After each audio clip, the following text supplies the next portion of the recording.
បាទជំរាបសួរពុកម៉ែបងប្អូនទាំងអស់គ្នានេះគឺជាកសិដ្ឋានខ្ញុំគឺការចិញ្ចឹមទាបែបលក្ខណៈគ្រួសារនៅខាងខេត្តកំពង់ចាមនេះគឺជាការចង់បង្ហាញអំពីការចិញ្ចឹមទានិងកងានតែភាគច្រើនគឺខ្ញុំចិញ្ចឹមទាច្រើនដោយសារតែពីមុនធ្លាប់តែចិញ្ចឹមមាន់លាយជាមួយនឹងទាតែពេលនោះគឺយើងចិញ្ចឹមលាយគ្នាគឺអត់កើតអញ្ចឹងក៏ខ្ញុំចាប់ផ្ដើមចិញ្ចឹមតែទាជាមួយនឹងកងានតែម្ដងពីព្រោះថាប្រភេទទាយើងគឺស៊ីច្រើនអញ្ចឹងការលាយចំណីក៏មិនពិបាកដែរស៊ីច្រើនមែនប៉ុន្តែវាស៊ីបែបលក្ខណៈថាដាំចេកជាមួយនឹងកន្ទក់ជាមួយនឹងបន្លែឬក៏កាកសំណល់ផ្ទះបាយរបស់យើងដែលយើងមានយើងអាចដាក់ឲ្យវាបានអញ្ចឹងការស៊ីច្រើនរបស់ទាប៉ុន្តែស៊ីអត់រើសទេបើសិនជាប្រភេទមាន់គឺមាន់ស៊ីបែបរើសច្រើន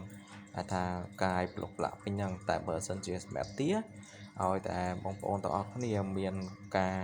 ដែលយើងដាំដើមចេកច្រើនហើយយើងអាចលាយជាមួយនឹងដើមចេកលាយជាមួយនឹងកន្ទក់ផ្សេង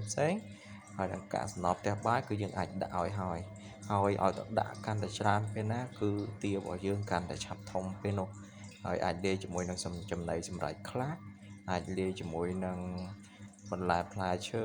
អាចថាផ្លែឈើដូចជាស្វាយដូចជាអីហ្នឹងបើសិនជារដូវស្វាយយើងអាចបោះស្វាយវាស៊ីបានច្រើនហើយដូចខ្ញុំនេះគឺខ្ញុំចិញ្ចឹមវាមានទូចវាមានធំទៅតាមទាដែលអាយុកាលរបស់វាមានទូចវាមានធំ